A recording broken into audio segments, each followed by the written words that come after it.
안녕하십니까, 책돌입니다. 오늘 소개해드릴 책은 반드시 성공으로 이끄는 운의 법칙입니다.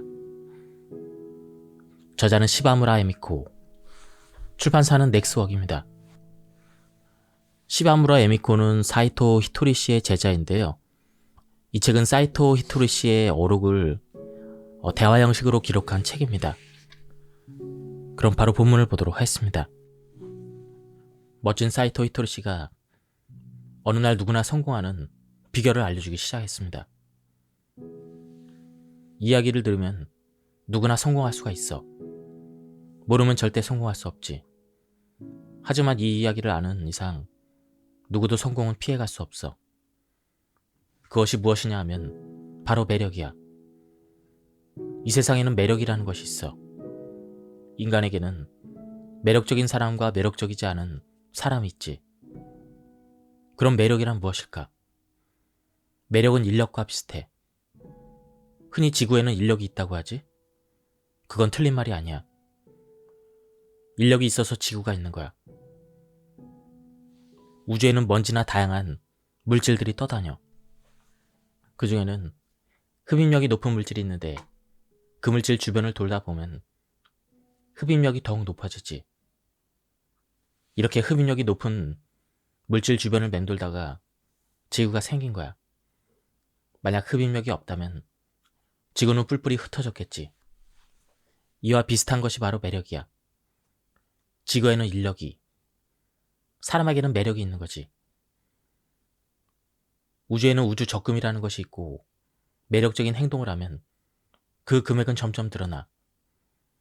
반대로 매력적이지 않은 행동을 하면 그 금액은 줄어들지. 그리고 우주의 적금은 엄청난 이자가 붙어. 좋은 일만 하는 사람은 자기도 모르는 사이에 매력 적금을 붓고 있는 거야. 이를테면 항상 웃는 사람은 플러스 300점. 그 점수에 이자가 붙으니까 좋은 일이 그만큼 더 많이 생기는 거야. 그러나 손님이 있을 때만 웃는 사람도 있어. 그런 사람은 당연히 매력이 없지. 왜냐하면 손님이 있을 때만 웃는다는 것은 돈을 받을 때만 웃는다는 거잖아. 돈을 주지 않으면 웃지 않는다는 거지. 그냥 웃지 않는 사람은 매력이 없어. 그러니까 마이너스 100점이지. 항상 웃는 사람과 돈 앞에서만 웃는 사람에게는 큰 차이가 있어. 실제로 돈을 빌려보면 알 수 있듯 금리는 돈을 맡길 때보다 돈을 빌릴 때 더 높아. 그래서 우주의 적금을 마이너스로 만들면 나쁜 일만 일어나는 거야. 실제로 이렇게 말하는 사람이 많아. 왜 계속 안 좋은 일만 일어나는 걸까? 그 이유는 간단해. 매력이 없는 행동을 하기 때문이야. 우주 적금을 빌리고만 있는 거지. 우주 적금을 그만 빌려야 돼. 빌리기보다는 매력을 저금해야지. 저금해서 그 액수를 늘려야지. 우주 적금을 늘리면 무엇을 해도 성공할 수가 있어. 변두리 총구석에 있는 술집이라도 매력적이면 사람은 모이게 되어 있어. 이처럼 모든 것은 매력적인 곳으로 보여. 요즘은 물건값이 점점 떨어지고 있어. 물건값이 떨어졌다는 것은 그 물건의 가치가 떨어졌다는 거야. 하지만 시계추 원리라는 것이 있어. 시소를 한번 생각해봐. 한쪽이 내려가면 한쪽이 올라가잖아. 이처럼 세상은 전부 떨어질 순 없어. 이게 무슨 말인가 하면 물건의 가치가 내려갈 때는 인간의 가치가 올라간다는 거야. 그렇다고는 해도 모든 인간의 가치가 올라가는 것은 아니야. 매력 있는 사람의 가치만 올라가는 거지. 여기에서도 팔고 저기에서도 파는데 굳이 그 사람한테 가서 살 필요가 있을까? 바로 이런 거야. 그럼 우리는 얼마나 매력적인 사람일까? 한번 생각해봐. 남에게 호감과 감동을 주지 않고 흠집만 잡으려고 하면 안 돼. 이것은 물건을 팔 때만 해당하는 얘기가 아니야. 절대 장사의 문제가 아니야. 앞으로는 인간적인 매력이 중요하다는 것을 알아야 돼. 저자는 매력을 위해서는 끌어당기는 무언가가 있어야 된다고 설명합니다. 그럼 어떻게 하면 매력을 끌어올릴 수 있을까요? 쉽게 말해서 지금 내가 하는 말이 매력적인지 매력적이지 않은지 생각해 보는 거야. 우리 주변에는 매력이 없는 사람도 충분히 많이 있어. 매력이 없는 사람은 반드시 매력이 없는 행동을 하지. 이를테면 항상 경기가 왜 이 모양이야? 이렇게 말하는 사람이야. 물론 한 번쯤은 불만을 말할 수도 있어. 그러나 경기가 나쁘다. 정치가 산으로 간다. 정치인들은 사기꾼이다. 이런 이야기를 계속하다 보면 매력은 사라지게 되어 있어. 그것보다는 이렇게 말하는 게 훨씬 매력적이지. 경기가 불황이지만 돈은 전혀 안 쓸 수는 없고 장사가 잘 되는 가게도 있잖아. 그러니까 나도 열심히 하면 불황을 극복할 수 있을 거야. 이런 식으로 매력적인 생각을 하면 매력 적금이 생기게 돼. 우주에는 우주 적금이라는 것이 있고 그 액수는 내 행동에 따라 차곡차곡 늘어나. 이를테면 좋은 대학을 나왔다고 해보자. 좋은 대학을 나온 것은 매력이니까 플러스 100점이야. 그러나 아무도 묻지 않았는데 나는 이런 대학을 나왔다고 자랑하고 대학 안 나온 사람을 무시하면 마이너스 100점이 되는 거야. 그러면 우주 적금은 저금하자마자 빚으로 바뀌어버리지. 반대로 학력을 밝히지 않고 겸손하게 무슨 일이든 하겠다며 여러 일을 도맡아서 하면 플러스 100점이 돼. 그렇다면 우리는 어느 쪽을 선택해야 할까? 우주 적금은 엄청난 이자가 붙어.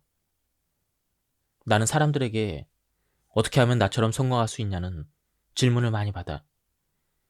나의 성공 비결은 바로 우주 적금에 있어. 나는 우주 적금을 많이 가지고 있지. 좋은 것만 하는 사람은 매력적인 말을 하고 우주 적금도 잘 모아둬. 반대로 나쁜 것을 하는 사람은 매력 없는 말만 하고 빚만 치게 되지. 우리 가게는 대로변에서 한참 들어가 있어서 장사가 잘 안 돼. 이렇게 부정적인 말로 투덜거리면 매력은 사라지게 되어 있어. 번화가 뒷골목에 있지만 이런 가게라도 얻을 수 있는 게 어디야. 이런 곳까지 와주는 손님도 있으니까 열심히 한번 해보자. 요즘은 인터넷 시대라서 매력만 있으면 장사는 얼마든지 잘 될 거야. 이렇게 말하는 사람이 훨씬 매력적이지. 그러면 우주 적금도 차곡차곡 늘어날 거야. 길이 험하고 상황이 나빠도 산골짜기에 핀 꽃이 예쁘면 사람은 그 산으로 가게 되어 있어. 사람들은 멀리 떨어진 하와이도 비행기를 타고 갔잖아. 장소 때문에 장사가 안 되는 것이 아니라 그 사람에게 매력이 없어서 장사가 안 되는 거야.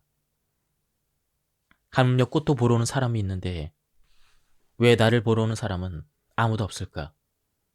그 이유를 한번 생각해봐. 같은 물건을 팔아도 장사가 잘 되는 곳이 있고 안 되는 곳이 있어.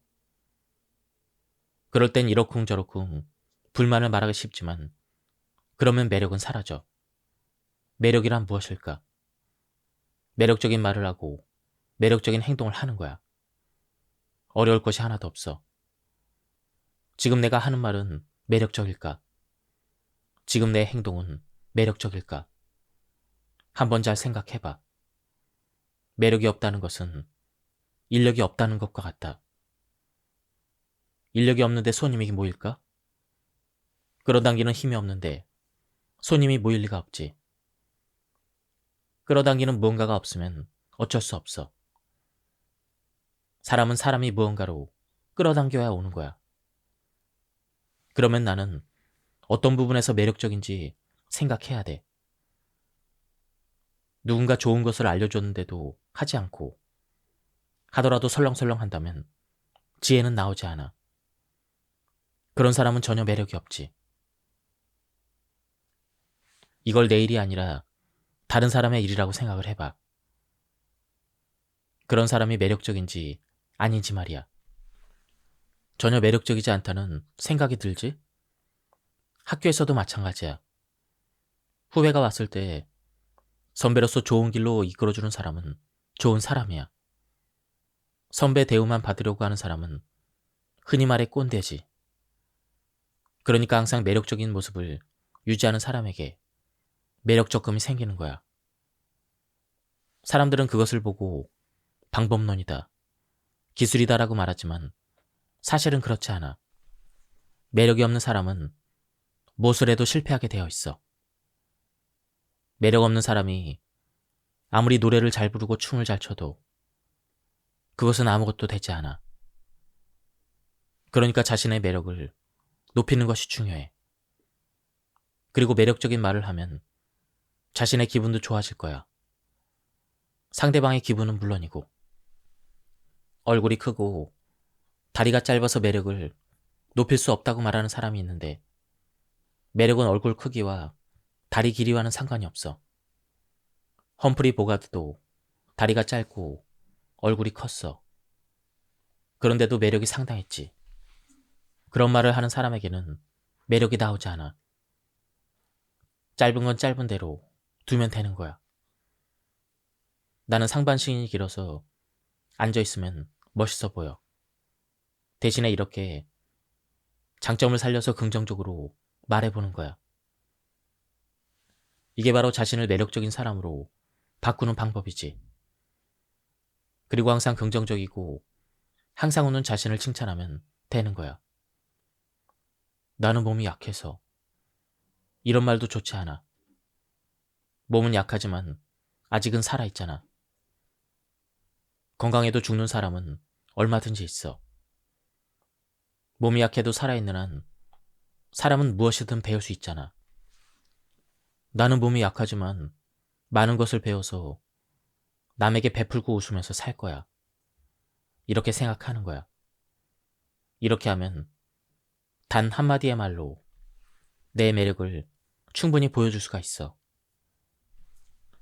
또 누군가 이 책 읽어봤어? 이렇게 물을 때 깜짝 놀라면서, 아니, 난 머리가 나빠서 아직 끝까지 읽지 못했어 라고 말하는 사람이 있어. 그런 말은 절대 금지야. 스스로 바보라고 말했으니까 그 사람은 어디를 가든지 바보 취급을 받을 거야. 사실 똑똑한 사람에게는 책 읽어봤냐는 질문은 하지 않아. 그러니까 머리가 나쁘다라는 단어를 빼고 차라리 이렇게 말하는 게 좋아. 내가 기억력이 나빠서 몇 번이나 읽어봐야 했어. 이게 바로 현명한 대답이야. 사회에 나와서 출세하는 사람은 바로 그런 사람이야. 이 책 진작에 읽었지. 아직도 못 읽었어? 이렇게 친절을 무시하는 듯한 말도 좋지 않아. 그 대신에 고마워라고 말하면 돼. 몇 페이지만 읽어도 내용을 전부 알 수 있겠더라. 이런 잘난 체 하는 대답도 물론 좋지 않아. 조금 더 매력적인 말은 이런 대답일 거야. 이 책 읽어봤는데 정말 많은 공부가 됐어. 내가 몰랐던 것이 정말 많더라고. 이것이 바로 매력이야. 상대가 어떻게 생각할지 고민하고 행동해야 한다. 나를 마루칸에서 일하는 장사꾼이라고 생각해. 그것을 전제로 지금부터는 매우 중요한 이야기를 해볼 거야. 장사꾼들은 전부 정신 노동자야. 특히 마루칸에서 일하는 사람들은 프로 정신 노동자지. 물론 밖에 나가면 이 밖에도 프로 정신 노동자들은 많이 있어. 정신 노동자는 상대가 자신을 어떻게 생각할지를 고민하고 행동해야 돼. 그래서 우리는 돈으로 으스대는 것을 좋아하지 않는 거야. 돈 가지고 으스대는 것을 꼴보기 싫어하고 그런 사람을 무시하기도 하잖아. 그런 것도 모르고 계속 으스대는 사람은 바보인 게 분명해. 그런 건 프로의 세계에서는 통하지 않아. 프로 정신 노동자 세계는 전쟁과 같아. 이를테면 A라는 나라와 B라는 나라가 싸우고 있어. 이럴 때는 서로 대장이 누군지 알아야 돼. 그래야 저번 전쟁 때 어떻게 싸웠고 상대가 어떤 공격을 해올지 예상할 수가 있어. 이렇게 예상한 후에 상대가 오늘 밤 공습해오면 우리는 그 예상을 뒤엎고 맞공격할 수 있을 거야. 하지만 상대편도 우리를 계속 지켜볼 거야. 밤에 공습하려면 밥을 많이 먹어야 하고, 그러면 평소보다 많은 양의 밥을 지어야 할 거야. 그러면 당연히 평소보다 연기도 많이 나겠지? 상대편은 그 모든 걸 주시하고 있으니까 오늘 밤은 공습해 올 거라고 예상할 거야. 하지만 머리가 좋은 대장은 이렇게 말할 거야. 녀석들은 우리를 잘 알고 있다. 그러니까 오늘 밤 공습은 포기한다. 상대는 우리의 작전을 잘 알고 있으니까 다른 공격 작전을 펼쳐야 한다. 즉, 머리 좋은 사람이 승리하는 거야. 프로 정신 노동자의 세계는 바로 이런 거야. 그러니까 돈이 많다고, 좋은 대학에 나왔다고 으스대는 사람을 바보라는 말 한마디로 이축시킬 수 있는 거야. 그런 걸 잘 모르는 사람은 바보지 정신 노동자가 아니야. 우리는 남이 뭐라고 할지 생각하면서 행동을 해야 돼. 우리가 정신 노동자라는 걸 인식해야만 하는 거지. 후배에게도 친절하게 하고 신입사원에게도 예의를 갖춰야 돼. 왜냐하면 화난 사람은 절대 움직이지 않거든. 정신 노동자는 일을 가르쳐 줄 때도 쉽고 재미있게 설명해야 돼. 가뜩이나 어려운 이야기인데 화내면서 얘기하면 누가 들어주겠어. 정신 노동자란 바로 그런 거야. 사람 속을 모르겠다. 이런 말을 하는 사람은 정신 노동자가 아니야. 나는 이해력이 부족한가 봐. 이런 말도 금지야. 이 세상에 이해력이 부족한 사람은 없어. 이해력이 부족하다는 것은 종일 자기 일에만 집중한다는 증거야. 다른 사람에게까지 신경이 미치지 못하는 거지. 그러면 둔한 사람은 머리가 나쁜 걸까? 절대 그렇지 않아. 그저 성격이 좋지 않은 것뿐이야. 뇌세포수는 누구나 다 똑같잖아. 내가 좀 둔하잖아. 이렇게 말하는 사람도 있는데 사실은 둔한 게 아니야. 배려할 줄 모르는 거지. 자기만 신경 쓰니까 다른 사람을 헤아리지 못하는 거야. 내가 먼저 말을 꺼내기 전에 다른 사람의 이야기에 집중을 한번 해봐. 정신 노동자는 남의 말을 집중해서 들어. 그런 다음에 어떻게 할지를 생각하지. 그리고 그들은 항상 웃어. 웃는 사람에게 사람이 모인다는 것을 잘 알기 때문이야. 화를 내려고 하지도 않아. 화를 내면 바보처럼 보인다는 걸 아주 잘 알고 있거든.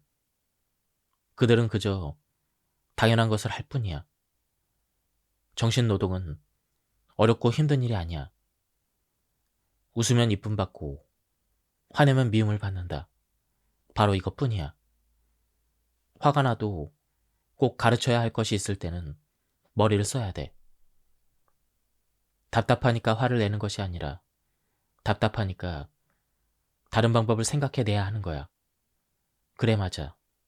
우리는 정신노동자야. 정신노동자는 한 치 앞을 내다봐야 돼. 그리고 장사를 져버리면 안 되는 거지. 이것은 장사를 통한 수행이야. 그리고 배움도 중요해. 사는 동안에는 끊임없이 배워서 자신의 수준을 높여야 돼. 이게 무슨 뜻인가 하면 나는 행복하다라고 느끼는 사람이 되는 거야. 순간순간 행복해지는 거야. 그러면 주변 사람에게도 사랑을 나눠줄 수 있고 행복도 나눠줄 수가 있어. 이 두 가지는 매우 중요해. 이 두 가지를 실천하면서 자신을 성장시키고 죽어서 영혼을 고향으로 돌려보내는 것이 정신 노동자의 운명이야. 사는 동안에는 이런 놀이를 하고 게임을 하는 거지. 유행이라는 말이 있어. 우리는 세상에 놀러 온 거야. 이를 통해서 유행을 하는 거지. 즐겁게 말이야. 우선 항상 밝은 생각을 해야 돼. 항상 밝은 생각을 하면 일도 놀이처럼 생각할 수가 있거든. 사실 세상에 일어나는 일은 아무것도 아니야. 우주의 에너지가 모여서 생긴 것 뿐이지. 모든 것은 수행이 끝나면 뿔뿔이 흩어지게 되어 있어. 그리고 영혼만 남게 돼. 내 이런 이야기를 믿지 않는 사람은 아주 많아. 하지만 억지로 믿으려고 하지 않아도 돼. 그런 것을 일일이 믿을 필요도 없고 나도 강요하지 않을 생각이야. 하지만 우리는 정신노동자니까 웃으면서 친절하게 말을 해야 돼.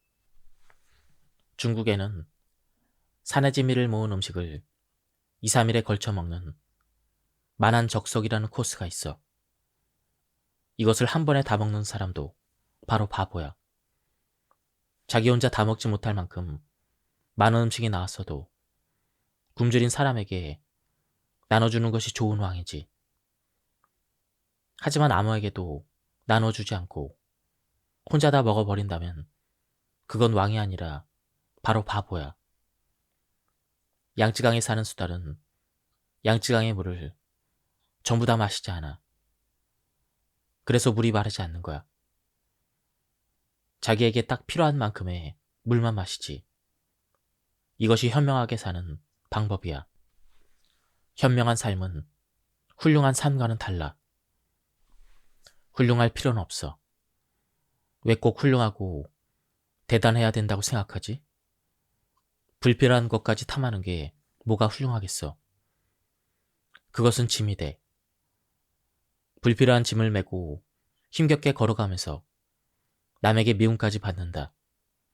그런 자가 제일 바보인 거지. 명예가 뭘까? 명예를 어디에다 써야 할까? 명예에는 기본적으로 거만함이 있어. 그리고 거만한 자는 대개가 바보야. 거만하고 으스대는 것. 그 자체가 훌륭하지 않은 거지. 앞으로는 인간적인 매력이 매우 중요한 시대가 되었어. 그 매력에는 크게 두 가지가 있어. 첫 번째는 힐링이 되는 사람이야. 일이 끝난 뒤에 사적으로 힐링해 주는 것이 좋아. 하지만 업무 시간에는 일을 대충 하면서 기쁨을 주려고 하는 사람이 있어.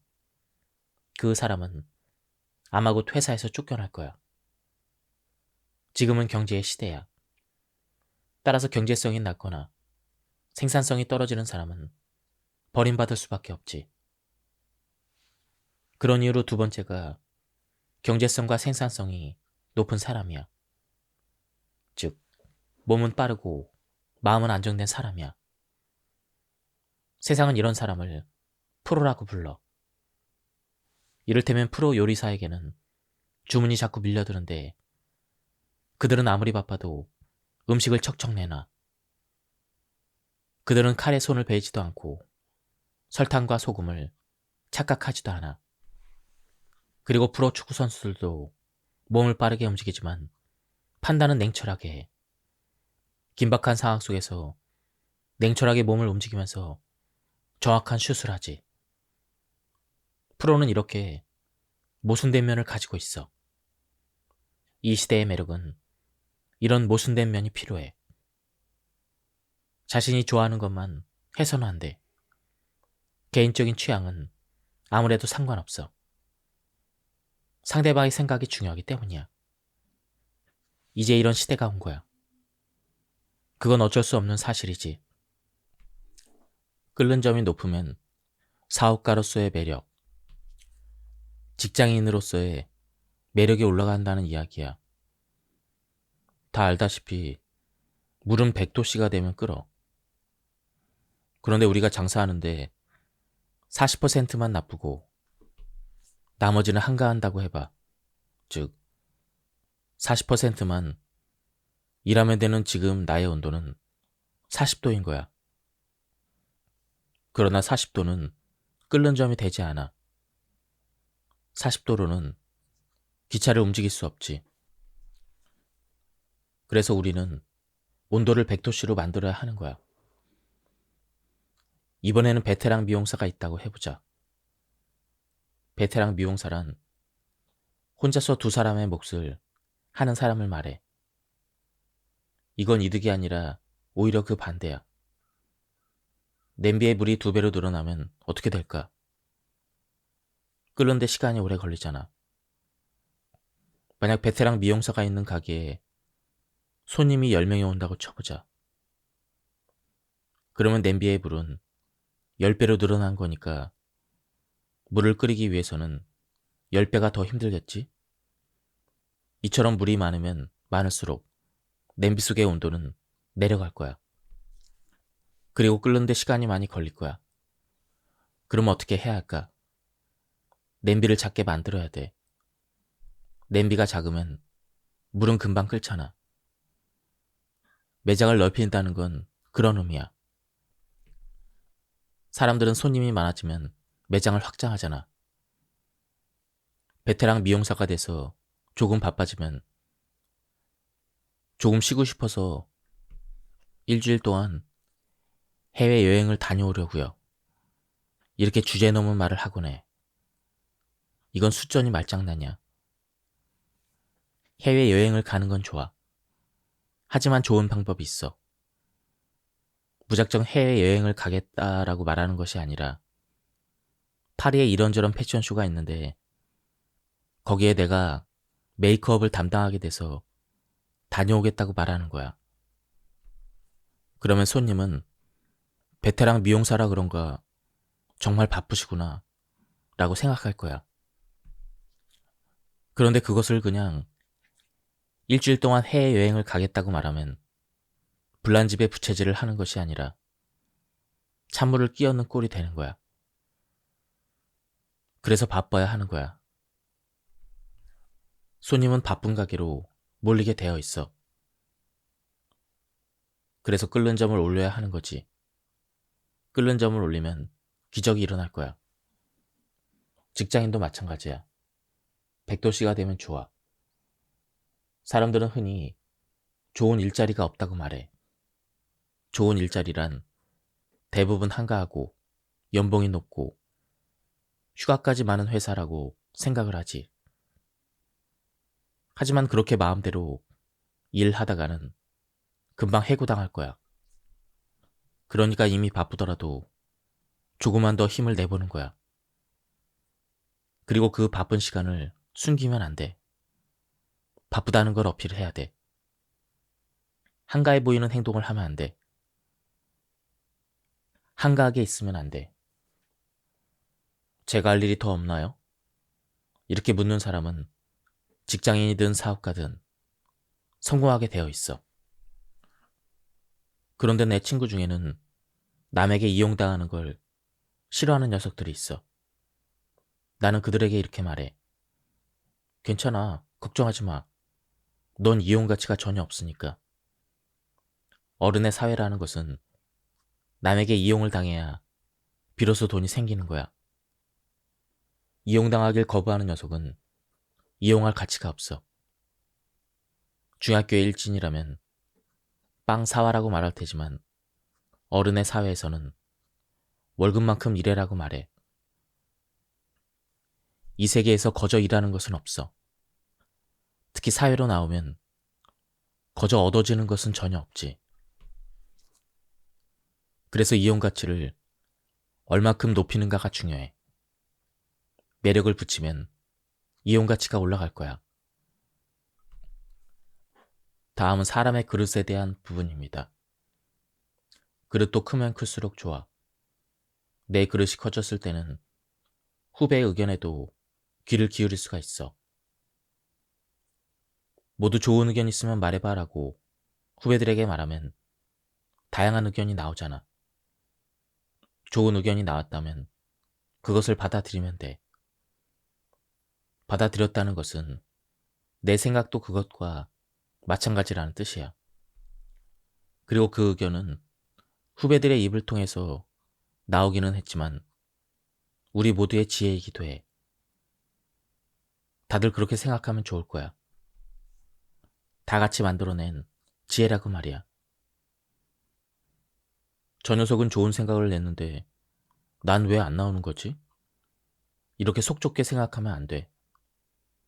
그리고 그릇이 큰 사람은 사장이 좋은 아이디어라고 칭찬해 줄 때 사실 그건 제 생각이 아니라 후배가 낸 아이디어입니다. 그 친구는 뛰어난 인재입니다. 라고 말해. 그것이 그릇이 큰 사람이야.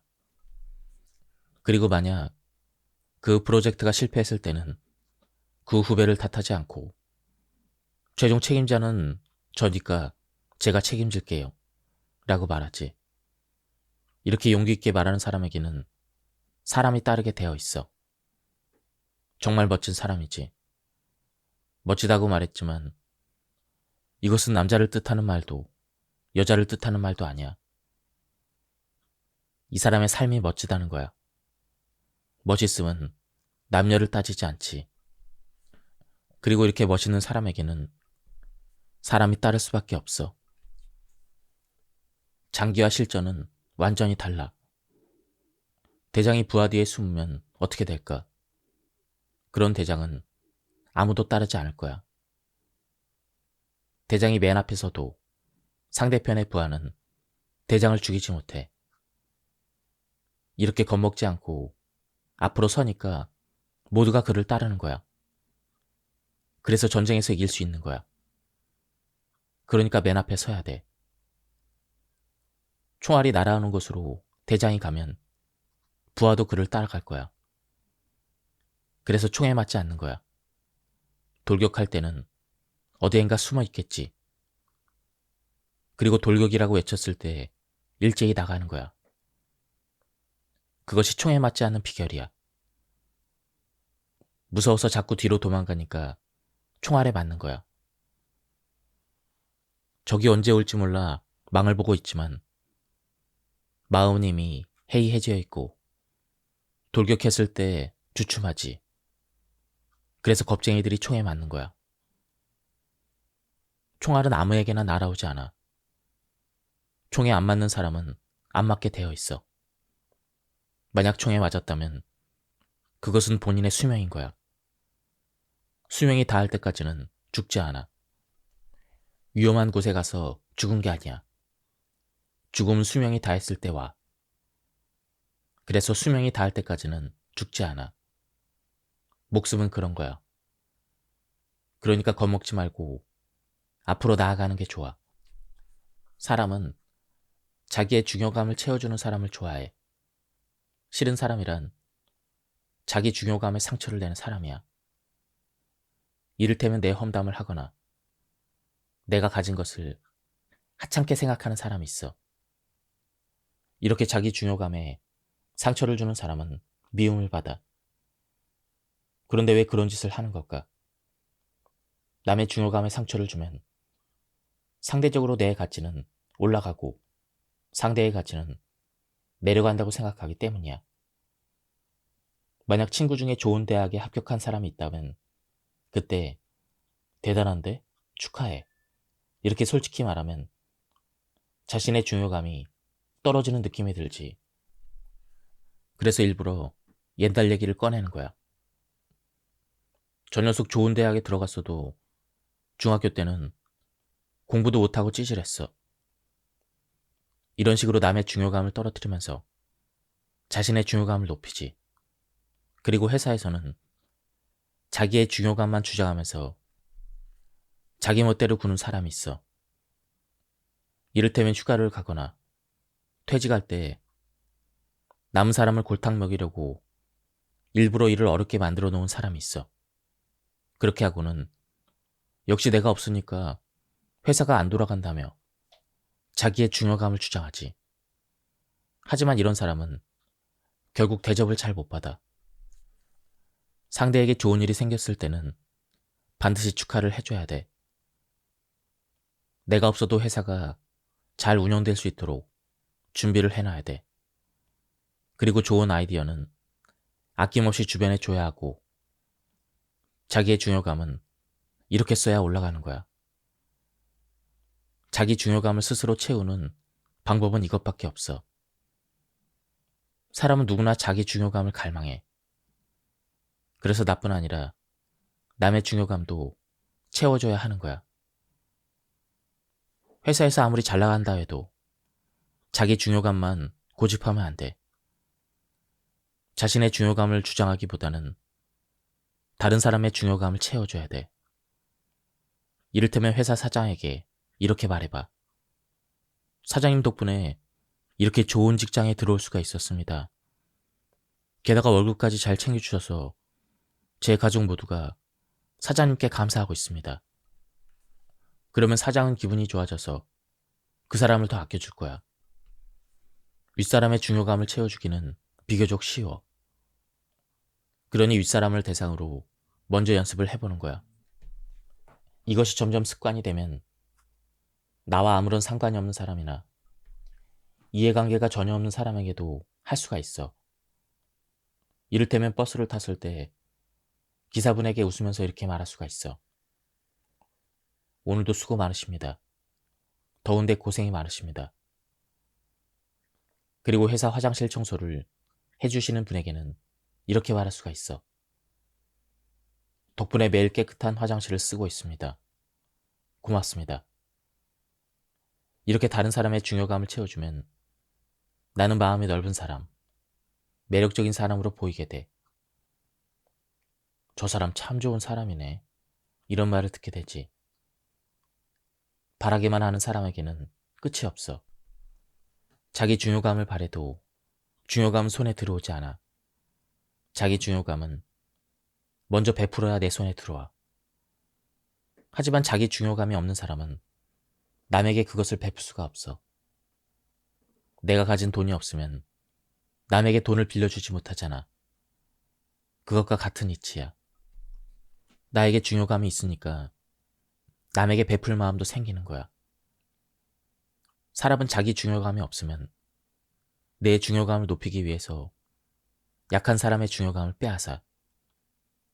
윗사람에게는 굽신거리면서 아랫사람에게는 맨날 이런 바보짓이나 하고 도대체 몇 번이나 말해야 알아듣겠어 라며 화를 내. 이렇게 회사에서 상사에게 혼이 나면 집에 들어와서 아내에게 잔소리를 퍼붓게 되는 거야. 그리고 아내는 화난 남편에게는 아무 말도 못하고 있다가 나중에 아이들을 혼내겠지. 화는 이렇게 아래로 내려가. 왜 이런 현상이 일어나는 걸까? 그것은 자기 중요감이 없어서야. 나에게는 자기 중요감이 없으니까 나보다 약한 사람의 중요감을 빼앗고 나보다 약한 사람의 중요감에 상처를 내는 거지. 남의 중요감에 상처를 내면서 자신의 중요감을 높이려고 하는 사람은 절대 좋은 소리를 못 들어.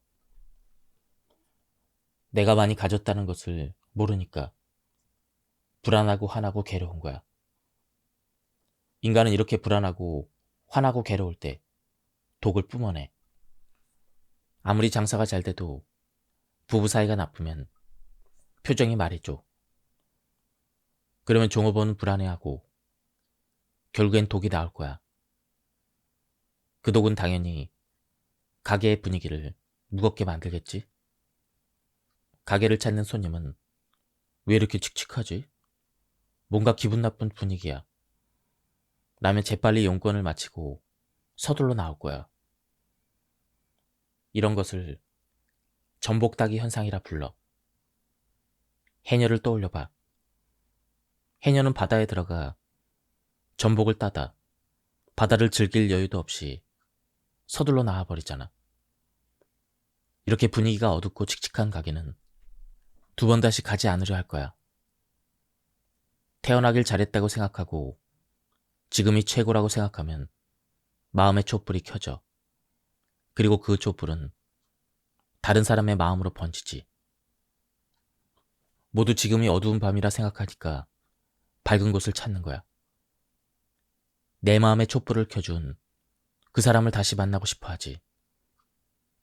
관광여행이 뭔지 알아? 옛날에는 유명한 절이 있는 부처님을 보러 가거나 마음의 소리를 맑게 해주는 그것이 바로 관광이었어. 우리가 누군가의 마음의 소리를 맑게 해주면 그 누군가에게 있어서 우리는 관광이 되는 거야. 즉, 독을 내뿜을지 빛을 켜줄지에 따라서 인간의 흡입력은 달라지는 거야. 사람은 밝은 곳에 오래 있고 싶어 해. 며칠이 지나도 그것에 머무르려고 하지. 누군가가 내 곁에 오래 머물고 싶어 하는 것은 정말 행복한 일이야. 장사 속을 떠나서 행복한 거지. 내가 말하는 즐거움은 물건도 기술도 아니야. 바로 생각이야. 생각이 즐거우면 무엇을 해도 어디에 가도 즐거울 수가 있어. 우리는 시토리 씨와 함께 있으면 즐거울 거리를 수도 없이 찾을 수가 있다. 재밌을까 재미없을까, 즐거울까 즐겁지 않을까는 개인의 문제, 즉 생각에 달려 있어. 사람들은 세상은 한심하고 일은 지겹고 노는 것만 재밌다고 말하는데 나는 전혀 그렇게 생각하지 않아. 당신이 재미없는 사람이니까 일도 재미없게 느껴지는 거야. 스스로가, 당신의 머리가 나는 재미없는 사람이라고 말하고 있는 거지. 당신이 재미없는 사람이니까 스스로 재미를 찾지 못하고 내기 골프나 술자리처럼 돈을 통해서만 즐거움을 찾으려 하는 거야. 하지만 돈으로 즐거움을 찾으면 금방 질려버려. 노는 것도 재미가 없어지지. 그러면 다음 놀거리, 다음 놀거리, 그 다음 놀거리를 찾아 헤매게 되고, 그래서 돈을 쫓게 되는 거야. 그래도 재미가 없어지면 헛마음만 남고, 개 중에는 자살하는 사람도 있어. 그래서 즐거운 사람으로 있어야 하는 거야. 밑바탕이 즐겁지 않으면 뭘 해도 즐거울 수 없어. 사람들은 나한테서 매력을 느끼는데 그 매력은 바로 그거야. 나는 밑바탕이 즐거운 사람이야. 나는 장사꾼 복소를 생각해낼 정도로 즐거운 사람이야. 즐거운 것만 생각하니까 모든 게 매력적으로 보이고 장사도 재밌는 거야. 나는 돈을 쓰면서까지 나를 즐겁게 만들고 싶지 않아. 내가 이런 사람이니까 모든 게 재미있는 거야. 지금까지 이 책에 대한 리뷰를 모두 마쳤습니다. 제가 앞부분을 좀 소개해드렸는데요. 뒷부분에 더 좋은 내용이 있었습니다. 한번 책을 구해서 읽어보실 것을 추천드립니다. 여기서 리뷰를 마치도록 하겠습니다. 감사합니다. 안녕하십니까, 책돌입니다. 오늘 소개해드릴 책은 반드시 성공으로 이끄는 운의 법칙입니다. 저자는 시바무라 에미코, 출판사는 넥스웍입니다. 시바무라 에미코는 사이토 히토리 씨의 제자인데요. 이 책은 사이토 히토리 씨의 어록을 대화 형식으로 기록한 책입니다. 그럼 바로 본문을 보도록 하겠습니다. 멋진 사이토 히토리 씨가 어느 날 누구나 성공하는 비결을 알려주기 시작했습니다. 이야기를 들으면 누구나 성공할 수가 있어. 모르면 절대 성공할 수 없지. 하지만 이 이야기를 아는 이상 누구도 성공은 피해갈 수 없어. 그것이 무엇이냐 하면 바로 매력이야. 이 세상에는 매력이라는 것이 있어. 인간에게는 매력적인 사람과 매력적이지 않은 사람이 있지. 그럼 매력이란 무엇일까? 매력은 인력과 비슷해. 흔히 지구에는 인력이 있다고 하지? 그건 틀린 말이 아니야. 인력이 있어서 지구가 있는 거야. 우주에는 먼지나 다양한 물질들이 떠다녀. 그 중에는 흡입력이 높은 물질이 있는데 그 물질 주변을 돌다 보면 흡입력이 더욱 높아지지. 이렇게 흡입력이 높은 물질 주변을 맴돌다가 지구가 생긴 거야. 만약 흡입력이 없다면 지구는 뿔뿔이 흩어졌겠지. 이와 비슷한 것이 바로 매력이야. 지구에는 인력이, 사람에게는 매력이 있는 거지. 우주에는 우주 적금이라는 것이 있고 매력적인 행동을 하면 그 금액은 점점 늘어나. 반대로 매력적이지 않은 행동을 하면 그 금액은 줄어들지. 그리고 우주의 적금은 엄청난 이자가 붙어. 좋은 일만 하는 사람은 자기도 모르는 사이에 매력 적금을 붓고 있는 거야. 이를테면 항상 웃는 사람은 플러스 300점. 그 점수에 이자가 붙으니까 좋은 일이 그만큼 더 많이 생기는 거야. 그러나 손님이 있을 때만 웃는 사람도 있어. 그런 사람은 당연히 매력이 없지. 왜냐하면 손님이 있을 때만 웃는다는 것은 돈을 받을 때만 웃는다는 거잖아. 돈을 주지 않으면 웃지 않는다는 거지. 그냥 웃지 않는 사람은 매력이 없어. 그러니까 마이너스 100점이지. 항상 웃는 사람과 돈 앞에서만 웃는 사람에게는 큰 차이가 있어. 실제로 돈을 빌려보면 알 수 있듯 금리는 돈을 맡길 때보다 돈을 빌릴 때 더 높아. 그래서 우주의 적금을 마이너스로 만들면 나쁜 일만 일어나는 거야. 실제로 이렇게 말하는 사람이 많아. 왜 계속 안 좋은 일만 일어나는 걸까? 그 이유는 간단해. 매력이 없는 행동을 하기 때문이야. 우주 적금을 빌리고만 있는 거지. 우주 적금을 그만 빌려야 돼. 빌리기보다는 매력을 저금해야지. 저금해서 그 액수를 늘려야지. 우주 적금을 늘리면 무엇을 해도 성공할 수가 있어. 변두리 총구석에 있는 술집이라도 매력적이면 사람은 모이게 되어 있어. 이처럼 모든 것은 매력적인 곳으로 보여. 요즘은 물건값이 점점 떨어지고 있어. 물건값이 떨어졌다는 것은 그 물건의 가치가 떨어졌다는 거야. 하지만 시계추월이라는 것이 있어. 시소를 한번 생각해봐. 한쪽이 내려가면 한쪽이 올라가잖아. 이처럼 세상은 전부 떨어질 순 없어. 이게 무슨 말인가 하면 물건의 가치가 내려갈 때는 인간의 가치가 올라간다는 거야. 그렇다고는 해도 모든 인간의 가치가 올라가는 것은 아니야. 매력 있는 사람의 가치만 올라가는 거지. 여기에서도 팔고 저기에서도 파는데 굳이 그 사람한테 가서 살 필요가 있을까? 바로 이런 거야. 그럼 우리는 얼마나 매력적인 사람일까? 한번 생각해봐. 남에게 호감과 감동을 주지 않고 흠집만 잡으려고 하면 안 돼. 이것은 물건을 팔 때만 해당하는 얘기가 아니야. 절대 장사의 문제가 아니야. 앞으로는 인간적인 매력이 중요하다는 것을 알아야 돼. 저자는 매력을 위해서는 끌어당기는 무언가가 있어야 된다고 설명합니다. 그럼 어떻게 하면 매력을 끌어올릴 수 있을까요? 쉽게 말해서 지금 내가 하는 말이 매력적인지 매력적이지 않은지 생각해 보는 거야. 우리 주변에는 매력이 없는 사람도 충분히 많이 있어. 매력이 없는 사람은 반드시 매력이 없는 행동을 하지. 이를테면 항상 경기가 왜 이 모양이야? 이렇게 말하는 사람이야. 물론 한 번쯤은 불만을 말할 수도 있어. 그러나 경기가 나쁘다. 정치가 산으로 간다.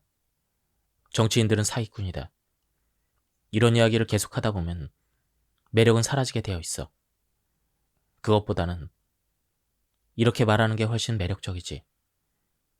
경기가 불황이지만 돈은 전혀 안 쓸 수는 없고 장사가 잘 되는 가게도 있잖아. 그러니까 나도 열심히 하면 불황을 극복할 수 있을 거야. 이런 식으로 매력적인 생각을 하면 매력 적금이 생기게 돼. 우주에는 우주 적금이라는 것이 있고 그 액수는 내 행동에 따라 차곡차곡 늘어나. 이를테면 좋은 대학을 나왔다고 해보자. 좋은 대학을 나온 것은 매력이니까 플러스 100점이야. 그러나 아무도 묻지 않았는데 나는 이런 대학을 나왔다고 자랑하고 대학 안 나온 사람을 무시하면 마이너스 100점이 되는 거야. 그러면 우주 적금은 저금하자마자 빚으로 바뀌어버리지. 반대로 학력을 밝히지 않고 겸손하게 무슨 일이든 하겠다며 여러 일을 도맡아서 하면 플러스 100점이 돼. 그렇다면 우리는 어느 쪽을 선택해야 할까? 우주 적금은 엄청난 이자가 붙어. 나는 사람들에게 어떻게 하면 나처럼 성공할 수 있냐는 질문을 많이 받아. 나의 성공 비결은 바로 우주 적금에 있어. 나는 우주 적금을 많이 가지고 있지. 좋은 것만 하는 사람은 매력적인 말을 하고 우주 적금도 잘 모아둬. 반대로 나쁜 것을 하는 사람은 매력 없는 말만 하고 빚만 치게 되지. 우리 가게는 대로변에서 한참 들어가 있어서 장사가 잘 안 돼. 이렇게 부정적인 말로 투덜거리면 매력은 사라지게 되어 있어. 번화가 뒷골목에 있지만 이런 가게라도 얻을 수 있는 게 어디야. 이런 곳까지 와주는 손님도 있으니까 열심히 한번 해보자. 요즘은 인터넷 시대라서 매력만 있으면 장사는 얼마든지 잘 될 거야. 이렇게 말하는 사람이 훨씬 매력적이지. 그러면 우주 적금도 차곡차곡 늘어날 거야. 길이 험하고 상황이 나빠도 산골짜기에 핀 꽃이 예쁘면 사람은 그 산으로 가게 되어 있어. 사람들은 멀리 떨어진 하와이도 비행기를 타고 갔잖아. 장소 때문에 장사가 안 되는 것이 아니라 그 사람에게 매력이 없어서 장사가 안 되는 거야. 하물며 꽃도 보러 오는 사람이 있는데 왜 나를 보러 오는 사람은 아무도 없을까? 그 이유를 한번 생각해봐. 같은 물건을 팔아도 장사가 잘 되는 곳이 있고 안 되는 곳이 있어. 그럴 땐 이러쿵저러쿵 불만을 말하기 쉽지만 그러면 매력은 사라져. 매력이란 무엇일까? 매력적인 말을 하고 매력적인 행동을 하는 거야. 어려울 것이 하나도 없어. 지금 내가 하는 말은 매력적일까? 지금 내 행동은 매력적일까? 한번 잘 생각해봐. 매력이 없다는 것은 인력이 없다는 것과 같다. 인력이 없는데 손님이 모일까? 끌어당기는 힘이 없는데 손님이 모일 리가 없지. 끌어당기는 무언가가 없으면 어쩔 수 없어. 사람은 사람이 무언가로 끌어당겨야 오는 거야. 그러면 나는 어떤 부분에서 매력적인지 생각해야 돼. 누군가 좋은 것을 알려줬는데도 하지 않고 하더라도 설렁설렁 한다면 지혜는 나오지 않아. 그런 사람은 전혀 매력이 없지. 이걸 내 일이 아니라 다른 사람의 일이라고 생각을 해봐. 그런 사람이 매력적인지 아닌지 말이야. 전혀 매력적이지 않다는 생각이 들지? 학교에서도 마찬가지야. 후배가 왔을 때 선배로서 좋은 길로 이끌어주는 사람은 좋은 사람이야. 선배 대우만 받으려고 하는 사람은 흔히 말해 꼰대지.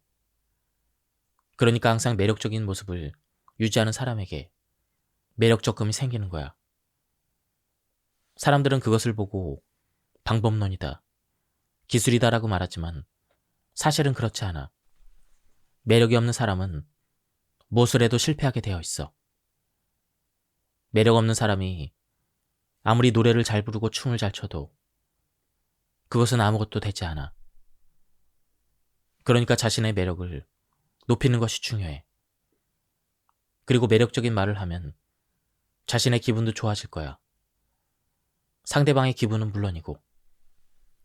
얼굴이 크고 다리가 짧아서 매력을 높일 수 없다고 말하는 사람이 있는데 매력은 얼굴 크기와 다리 길이와는 상관이 없어. 험프리 보가드도 다리가 짧고 얼굴이 컸어.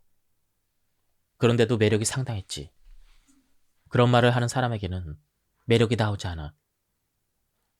짧은 건 짧은 대로 두면 되는 거야. 나는 상반신이 길어서 앉아있으면 멋있어 보여. 대신에 이렇게 장점을 살려서 긍정적으로 말해보는 거야. 이게 바로 자신을 매력적인 사람으로 바꾸는 방법이지. 그리고 항상 긍정적이고 항상 웃는 자신을 칭찬하면 되는 거야. 나는 몸이 약해서. 이런 말도 좋지 않아. 몸은 약하지만 아직은 살아있잖아. 건강해도 죽는 사람은 얼마든지 있어. 몸이 약해도 살아있는 한 사람은 무엇이든 배울 수 있잖아. 나는 몸이 약하지만 많은 것을 배워서 남에게 베풀고 웃으면서 살 거야. 이렇게 생각하는 거야. 이렇게 하면 단 한마디의 말로 내 매력을 충분히 보여줄 수가 있어. 또 누군가 이 책 읽어봤어? 이렇게 물을 때 깜짝 놀라면서 아니, 난 머리가 나빠서 아직 끝까지 읽지 못했어. 라고 말하는 사람이 있어. 그런 말은 절대 금지야. 스스로 바보라고 말했으니까 그 사람은 어디를 가든지 바보 취급을 받을 거야. 사실 똑똑한 사람에게는 책 읽어봤냐는 질문은 하지 않아. 그러니까 머리가 나쁘다라는 단어를 빼고 차라리 이렇게 말하는 게 좋아. 내가 기억력이 나빠서 몇 번이나 읽어봐야 했어. 이게 바로 현명한 대답이야. 사회에 나와서 출세하는 사람은 바로 그런 사람이야. 이 책 진작에 읽었지. 아직도 못 읽었어? 이렇게 친절을 무시하는 듯한 말도 좋지 않아. 그 대신에 고마워라고 말하면 돼. 몇 페이지만 읽어도 내용을 전부 알 수 있겠더라. 이런 잘난 체 하는 대답도 물론 좋지 않아. 조금 더 매력적인 말은 이런 대답일 거야. 이 책 읽어봤는데 정말 많은 공부가 됐어. 내가 몰랐던 것이 정말 많더라고. 이것이 바로 매력이야. 상대가 어떻게 생각할지 고민하고 행동해야 한다. 나를 마루칸에서 일하는 장사꾼이라고 생각해. 그것을 전제로 지금부터는 매우 중요한 이야기를 해볼 거야. 장사꾼들은 전부 정신 노동자야. 특히 마루칸에서 일하는 사람들은 프로 정신 노동자지. 물론 밖에 나가면 이 밖에도 프로 정신 노동자들은 많이 있어. 정신 노동자는 상대가 자신을 어떻게 생각할지를 고민하고 행동해야 돼. 그래서 우리는 돈으로 으스대는 것을 좋아하지 않는 거야. 돈 가지고 으스대는 것을 꼴보기 싫어하고 그런 사람을 무시하기도 하잖아. 그런 것도 모르고 계속 으스대는 사람은 바보인 게 분명해. 그런 건 프로의 세계에서는 통하지 않아. 프로 정신 노동자 세계는 전쟁과 같아. 이를테면 A라는 나라와 B라는 나라가 싸우고 있어. 이럴 때는 서로 대장이 누군지 알아야 돼. 그래야 저번 전쟁 때 어떻게 싸웠고 상대가 어떤 공격을 해올지 예상할 수가 있어. 이렇게 예상한 후에 상대가 오늘 밤 공습해오면 우리는 그 예상을 뒤엎고 맞공격할 수 있을 거야. 하지만 상대편도 우리를 계속 지켜볼 거야. 밤에 공습하려면 밥을 많이 먹어야 하고 그러면 평소보다 많은 양의 밥을 지어야 할 거야. 그러면 당연히 평소보다 연기도 많이 나겠지? 상대편은 그 모든 걸 주시하고 있으니까 오늘 밤은 공습해 올 거라고 예상할 거야. 하지만 머리가 좋은 대장은 이렇게 말할 거야. 녀석들은 우리를 잘 알고 있다. 그러니까 오늘 밤 공습은 포기한다. 상대는 우리의 작전을 잘 알고 있으니까 다른 공격 작전을 펼쳐야 한다. 즉, 머리 좋은 사람이 승리하는 거야. 프로 정신 노동자의 세계는 바로 이런 거야. 그러니까 돈이 많다고 좋은 대학에 나왔다고 으스대는 사람을 바보라는 말 한마디로 이축시킬 수 있는 거야. 그런 걸 잘 모르는 사람은 바보지 정신노동자가 아니야. 우리는 남이 뭐라고 할지 생각하면서 행동을 해야 돼. 우리가 정신노동자라는 걸 인식해야만 하는 거지. 후배에게도 친절하게 하고 신입사원에게도 예의를 갖춰야 돼. 왜냐하면 화난 사람은 절대 움직이지 않거든. 정신노동자는 일을 가르쳐 줄 때도 쉽고 재미있게 설명해야 돼. 가뜩이나 어려운 이야기인데 화내면서 얘기하면 누가 들어주겠어. 정신노동자란 바로 그런 거야. 사람 속을 모르겠다. 이런 말을 하는 사람은 정신노동자가 아니야. 나는 이해력이 부족한가 봐. 이런 말도 금지야. 이 세상에 이해력이 부족한 사람은 없어. 이해력이 부족하다는 것은 종일 자기 일에만 집중한다는 증거야. 다른 사람에게까지 신경이 미치지 못하는 거지. 그러면 둔한 사람은 머리가 나쁜 걸까? 절대 그렇지 않아. 그저 성격이 좋지 않은 것뿐이야. 뇌세포수는 누구나 다 똑같잖아. 내가 좀 둔하잖아. 이렇게 말하는 사람도 있는데 사실은 둔한 게 아니야. 배려할 줄 모르는 거지. 자기만 신경 쓰니까 다른 사람을 헤아리지 못하는 거야. 내가 먼저 말을 꺼내기 전에 다른 사람의 이야기에 집중을 한번 해봐. 정신노동자는 남의 말을 집중해서 들어. 그런 다음에 어떻게 할지를 생각하지. 그리고 그들은 항상 웃어. 웃는 사람에게 사람이 모인다는 것을 잘 알기 때문이야. 화를 내려고 하지도 않아. 화를 내면 바보처럼 보인다는 걸 아주 잘 알고 있거든. 그들은 그저 당연한 것을 할 뿐이야. 정신노동은 어렵고 힘든 일이 아니야. 웃으면 이쁨 받고 화내면 미움을 받는다. 바로 이것뿐이야. 화가 나도 꼭 가르쳐야 할 것이 있을 때는 머리를 써야 돼. 답답하니까 화를 내는 것이 아니라 답답하니까 다른 방법을 생각해내야 하는 거야. 그래, 맞아. 우리는 정신노동자야. 정신노동자는 한 치 앞을 내다봐야 돼. 그리고 장사를 져버리면 안 되는 거지. 이것은 장사를 통한 수행이야. 그리고 배움도 중요해. 사는 동안에는 끊임없이 배워서 자신의 수준을 높여야 돼. 이게 무슨 뜻인가 하면 나는 행복하다라고 느끼는 사람이 되는 거야. 순간순간 행복해지는 거야. 그러면 주변 사람에게도 사랑을 나눠줄 수 있고 행복도 나눠줄 수가 있어. 이 두 가지는 매우 중요해. 이 두 가지를 실천하면서 자신을 성장시키고 죽어서 영혼을 고향으로 돌려보내는 것이 정신노동자의 운명이야. 사는 동안에는 이런 놀이를 하고 게임을 하는 거지. 유행이라는 말이 있어. 우리는 세상에 놀러 온 거야. 이를 통해서 유행을 하는 거지. 즐겁게 말이야. 우선 항상 밝은 생각을 해야 돼. 항상 밝은 생각을 하면 일도 놀이처럼 생각할 수가 있거든. 사실 세상에 일어나는 일은 아무것도 아니야. 우주의 에너지가 모여서 생긴 것뿐이지.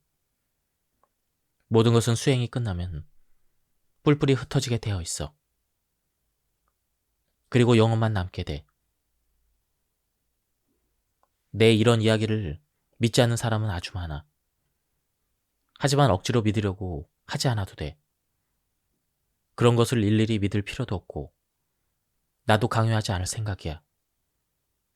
하지만 우리는 정신노동자니까 웃으면서 친절하게 말을 해야 돼.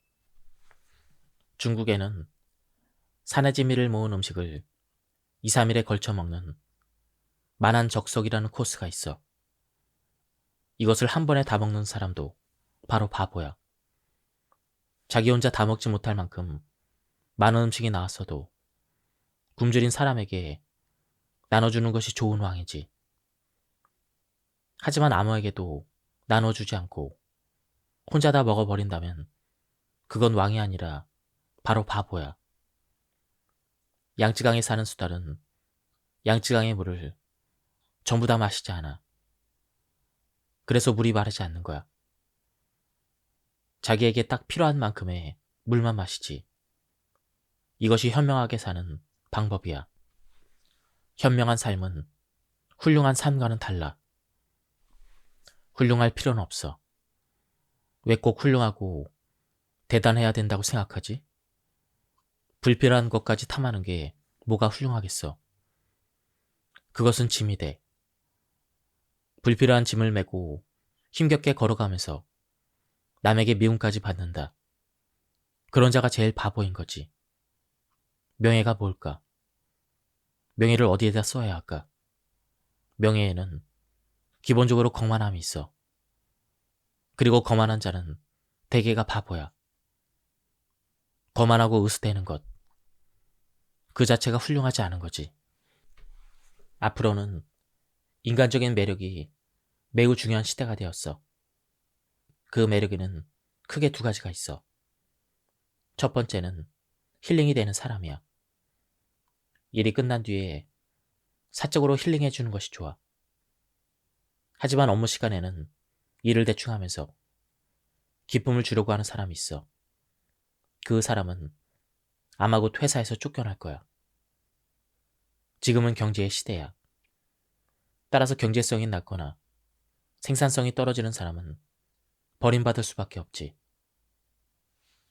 그런 이유로 두 번째가 경제성과 생산성이 높은 사람이야. 즉, 몸은 빠르고 마음은 안정된 사람이야. 세상은 이런 사람을 프로라고 불러. 이를테면 프로 요리사에게는 주문이 자꾸 밀려드는데 그들은 아무리 바빠도 음식을 척척 내놔. 그들은 칼에 손을 베이지도 않고 설탕과 소금을 착각하지도 않아. 그리고 프로 축구 선수들도 몸을 빠르게 움직이지만 판단은 냉철하게 해. 긴박한 상황 속에서 냉철하게 몸을 움직이면서 정확한 슛을 하지. 프로는 이렇게 모순된 면을 가지고 있어. 이 시대의 매력은 이런 모순된 면이 필요해. 자신이 좋아하는 것만 해서는 안 돼. 개인적인 취향은 아무래도 상관없어. 상대방의 생각이 중요하기 때문이야. 이제 이런 시대가 온 거야. 그건 어쩔 수 없는 사실이지. 끓는 점이 높으면 사업가로서의 매력, 직장인으로서의 매력이 올라간다는 이야기야. 다 알다시피 물은 100도씨가 되면 끓어. 그런데 우리가 장사하는데 40%만 나쁘고 나머지는 한가한다고 해봐. 즉 40%만 일하면 되는 지금 나의 온도는 40도인 거야. 그러나 40도는 끓는 점이 되지 않아. 40도로는 기차를 움직일 수 없지. 그래서 우리는 온도를 100도씨로 만들어야 하는 거야. 이번에는 베테랑 미용사가 있다고 해보자. 베테랑 미용사란 혼자서 두 사람의 몫을 하는 사람을 말해. 이건 이득이 아니라 오히려 그 반대야. 냄비에 물이 2배로 늘어나면 어떻게 될까? 끓는데 시간이 오래 걸리잖아. 만약 베테랑 미용사가 있는 가게에 손님이 10명이 온다고 쳐보자. 그러면 냄비의 물은 10배로 늘어난 거니까 물을 끓이기 위해서는 10배가 더 힘들겠지? 이처럼 물이 많으면 많을수록 냄비 속의 온도는 내려갈 거야. 그리고 끓는데 시간이 많이 걸릴 거야. 그럼 어떻게 해야 할까? 냄비를 작게 만들어야 돼. 냄비가 작으면 물은 금방 끓잖아. 매장을 넓힌다는 건 그런 의미야. 사람들은 손님이 많아지면 매장을 확장하잖아.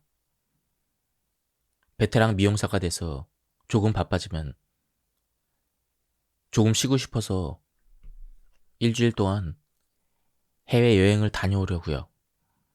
이렇게 주제 넘은 말을 하곤 해. 이건 수전이 말장난이야. 해외여행을 가는 건 좋아. 하지만 좋은 방법이 있어. 무작정 해외여행을 가겠다라고 말하는 것이 아니라 파리에 이런저런 패션쇼가 있는데 거기에 내가 메이크업을 담당하게 돼서 다녀오겠다고 말하는 거야. 그러면 손님은 베테랑 미용사라 그런가 정말 바쁘시구나 라고 생각할 거야. 그런데 그것을 그냥 일주일 동안 해외여행을 가겠다고 말하면 불난집에 부채질을 하는 것이 아니라 찬물을 끼얹는 꼴이 되는 거야. 그래서 바빠야 하는 거야. 손님은 바쁜 가게로 몰리게 되어 있어. 그래서 끓는 점을 올려야 하는 거지. 끓는 점을 올리면 기적이 일어날 거야. 직장인도 마찬가지야. 100도씨가 되면 좋아.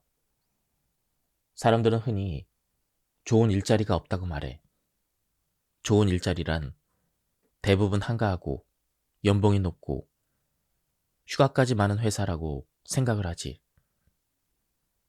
하지만 그렇게 마음대로 일하다가는 금방 해고당할 거야. 그러니까 이미 바쁘더라도 조금만 더 힘을 내보는 거야. 그리고 그 바쁜 시간을 숨기면 안 돼. 바쁘다는 걸 어필해야 돼. 한가해 보이는 행동을 하면 안 돼. 한가하게 있으면 안 돼. 제가 할 일이 더 없나요? 이렇게 묻는 사람은 직장인이든 사업가든 성공하게 되어 있어. 그런데 내 친구 중에는 남에게 이용당하는 걸 싫어하는 녀석들이 있어. 나는 그들에게 이렇게 말해. 괜찮아. 걱정하지 마. 넌 이용 가치가 전혀 없으니까. 어른의 사회라는 것은 남에게 이용을 당해야 비로소 돈이 생기는 거야. 이용당하길 거부하는 녀석은 이용할 가치가 없어. 중학교의 일진이라면 빵 사와라고 말할 테지만 어른의 사회에서는 월급만큼 일해라고 말해. 이 세계에서 거저 일하는 것은 없어. 특히 사회로 나오면 거저 얻어지는 것은 전혀 없지. 그래서 이용 가치를 얼마큼 높이는가가 중요해. 매력을 붙이면 이용 가치가 올라갈 거야. 다음은 사람의 그릇에 대한 부분입니다. 그릇도 크면 클수록 좋아.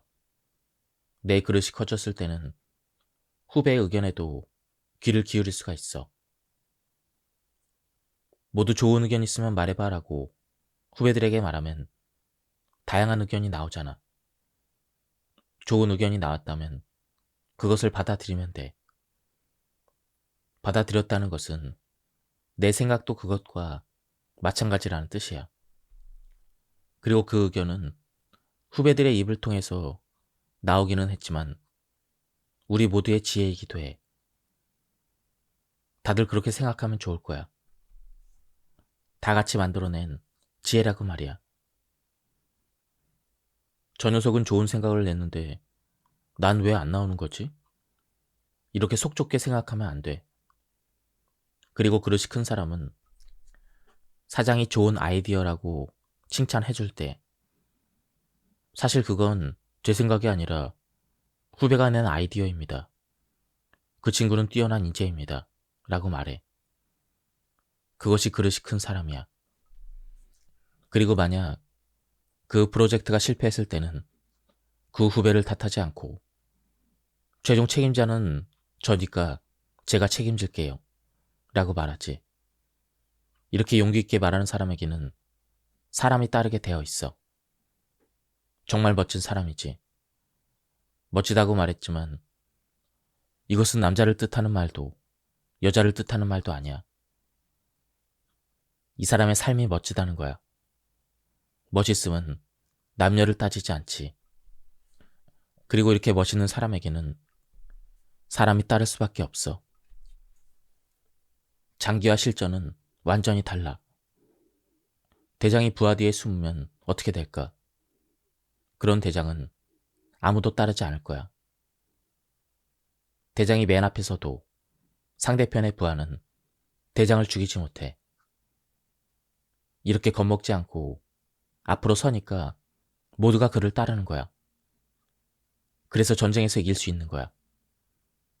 그러니까 맨 앞에 서야 돼. 총알이 날아오는 곳으로 대장이 가면 부하도 그를 따라갈 거야. 그래서 총에 맞지 않는 거야. 돌격할 때는 어디엔가 숨어 있겠지. 그리고 돌격이라고 외쳤을 때 일제히 나가는 거야. 그것이 총에 맞지 않는 비결이야. 무서워서 자꾸 뒤로 도망가니까 총알에 맞는 거야. 적이 언제 올지 몰라 망을 보고 있지만 마음은 이미 해이해져 있고 돌격했을 때 주춤하지. 그래서 겁쟁이들이 총에 맞는 거야.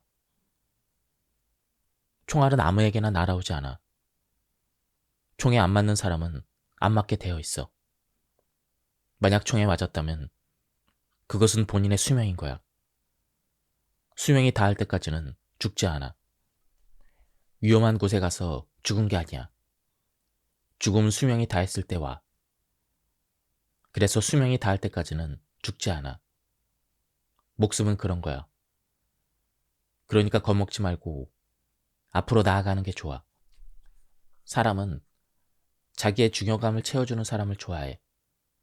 싫은 사람이란 자기 중요감에 상처를 내는 사람이야. 이를테면 내 험담을 하거나 내가 가진 것을 하찮게 생각하는 사람이 있어.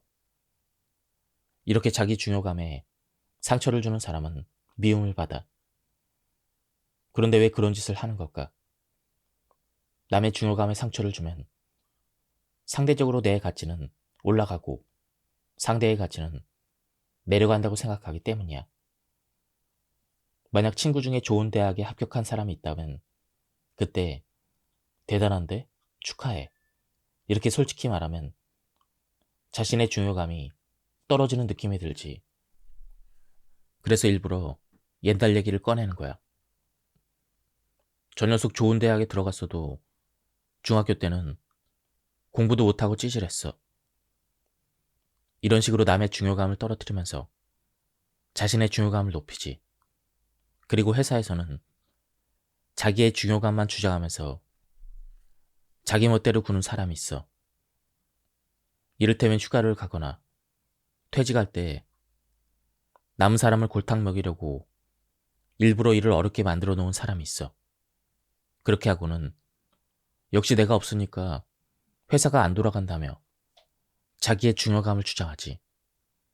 하지만 이런 사람은 결국 대접을 잘 못 받아. 상대에게 좋은 일이 생겼을 때는 반드시 축하를 해줘야 돼. 내가 없어도 회사가 잘 운영될 수 있도록 준비를 해놔야 돼. 그리고 좋은 아이디어는 아낌없이 주변에 줘야 하고 자기의 중요감은 이렇게 써야 올라가는 거야. 자기 중요감을 스스로 채우는 방법은 이것밖에 없어. 사람은 누구나 자기 중요감을 갈망해. 그래서 나뿐 아니라 남의 중요감도 채워줘야 하는 거야. 회사에서 아무리 잘 나간다 해도 자기 중요감만 고집하면 안 돼. 자신의 중요감을 주장하기보다는 다른 사람의 중요감을 채워줘야 돼. 이를테면 회사 사장에게 이렇게 말해봐. 사장님 덕분에 이렇게 좋은 직장에 들어올 수가 있었습니다. 게다가 월급까지 잘 챙겨주셔서 제 가족 모두가 사장님께 감사하고 있습니다. 그러면 사장은 기분이 좋아져서 그 사람을 더 아껴줄 거야. 윗사람의 중요감을 채워주기는 비교적 쉬워. 그러니 윗사람을 대상으로 먼저 연습을 해보는 거야. 이것이 점점 습관이 되면 나와 아무런 상관이 없는 사람이나 이해관계가 전혀 없는 사람에게도 할 수가 있어. 이를테면 버스를 탔을 때 기사분에게 웃으면서 이렇게 말할 수가 있어. 오늘도 수고 많으십니다. 더운데 고생이 많으십니다. 그리고 회사 화장실 청소를 해주시는 분에게는 이렇게 말할 수가 있어. 덕분에 매일 깨끗한 화장실을 쓰고 있습니다. 고맙습니다. 이렇게 다른 사람의 중요감을 채워주면 나는 마음이 넓은 사람, 매력적인 사람으로 보이게 돼. 저 사람 참 좋은 사람이네. 이런 말을 듣게 되지. 바라기만 하는 사람에게는 끝이 없어. 자기 중요감을 바래도 중요감은 손에 들어오지 않아. 자기 중요감은 먼저 베풀어야 내 손에 들어와. 하지만 자기 중요감이 없는 사람은 남에게 그것을 베풀 수가 없어. 내가 가진 돈이 없으면 남에게 돈을 빌려주지 못하잖아. 그것과 같은 이치야. 나에게 중요감이 있으니까 남에게 베풀 마음도 생기는 거야. 사람은 자기 중요감이 없으면 내 중요감을 높이기 위해서 약한 사람의 중요감을 빼앗아. 윗사람에게는 굽신거리면서 아랫사람에게는 맨날 이런 바보짓이나 하고 도대체 몇 번이나 말해야 알아듣겠어 라며 화를 내. 이렇게 회사에서 상사에게 혼이 나면 집에 들어와서 아내에게 잔소리를 퍼붓게 되는 거야. 그리고 아내는 화난 남편에게는 아무 말도 못하고 있다가 나중에 아이들을 혼내겠지. 화는 이렇게 아래로 데려가. 왜 이런 현상이 일어나는 걸까?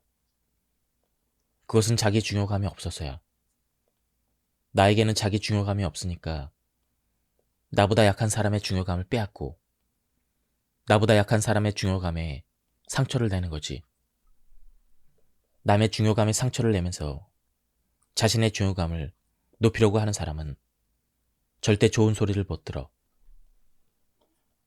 내가 많이 가졌다는 것을 모르니까 불안하고 화나고 괴로운 거야. 인간은 이렇게 불안하고 화나고 괴로울 때 독을 뿜어내.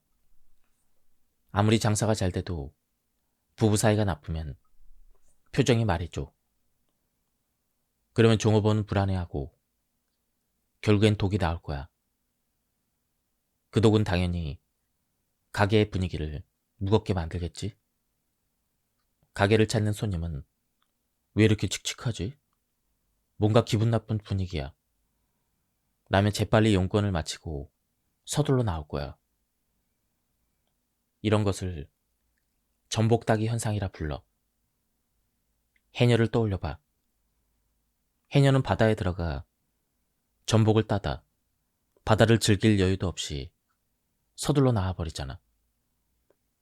이렇게 분위기가 어둡고 칙칙한 가게는 두 번 다시 가지 않으려 할 거야. 태어나길 잘했다고 생각하고 지금이 최고라고 생각하면 마음의 촛불이 켜져. 그리고 그 촛불은 다른 사람의 마음으로 번지지. 모두 지금이 어두운 밤이라 생각하니까 밝은 곳을 찾는 거야. 내 마음의 촛불을 켜준 그 사람을 다시 만나고 싶어 하지. 관광여행이 뭔지 알아? 옛날에는 유명한 절이 있는 부처님을 보러 가거나 마음의 소리를 맑게 해주는 그것이 바로 관광이었어. 우리가 누군가의 마음의 소리를 맑게 해주면 그 누군가에게 있어서 우리는 관광이 되는 거야. 즉, 독을 내뿜을지 빛을 켜줄지에 따라서 인간의 흡입력은 달라지는 거야. 사람은 밝은 곳에 오래 있고 싶어 해. 며칠이 지나도 그것에 머무르려고 하지. 누군가가 내 곁에 오래 머물고 싶어 하는 것은 정말 행복한 일이야. 장사 속을 떠나서 행복한 거지. 내가 말하는 즐거움은 물건도 기술도 아니야. 바로 생각이야. 생각이 즐거우면 무엇을 해도 어디에 가도 즐거울 수가 있어. 우리는 시토리 씨와 함께 있으면 즐거울 거리를 수도 없이 찾을 수가 있다. 재밌을까 재미없을까, 즐거울까 즐겁지 않을까는 개인의 문제, 즉 생각에 달려 있어. 사람들은 세상은 한심하고 일은 지겹고 노는 것만 재밌다고 말하는데 나는 전혀 그렇게 생각하지 않아. 당신이 재미없는 사람이니까 일도 재미없게 느껴지는 거야. 스스로가 당신의 머리가 나는 재미없는 사람이라고 말하고 있는 거지. 당신이 재미없는 사람이니까 스스로 재미를 찾지 못하고 내기 골프나 술자리처럼 돈을 통해서만 즐거움을 찾으려 하는 거야. 하지만 돈으로 즐거움을 찾으면 금방 질려버려. 노는 것도 재미가 없어지지. 그러면 다음 놀거리, 다음 놀거리, 그 다음 놀거리를 찾아 헤매게 되고 그래서 돈을 쫓게 되는 거야. 그래도 재미가 없어지면 헛마음만 남고 개 중에는 자살하는 사람도 있어. 그래서 즐거운 사람으로 있어야 하는 거야. 밑바탕이 즐겁지 않으면 뭘 해도 즐거울 수 없어. 사람들은 나한테서 매력을 느끼는데 그 매력은 바로 그거야. 나는 밑바탕이 즐거운 사람이야. 나는 장사꾼 복소를 생각해낼 정도로 즐거운 사람이야. 즐거운 것만 생각하니까 모든 게 매력적으로 보이고 장사도 재밌는 거야. 나는 돈을 쓰면서까지 나를 즐겁게 만들고 싶지 않아. 내가 이런 사람이니까 모든 게 재미있는 거야. 지금까지 이 책에 대한 리뷰를 모두 마쳤습니다. 제가 앞부분을 좀 소개해드렸는데요. 뒷부분에 더 좋은 내용이 있었습니다. 한번 책을 구해서 읽어보실 것을 추천드립니다. 여기서 리뷰를 마치도록 하겠습니다. 감사합니다.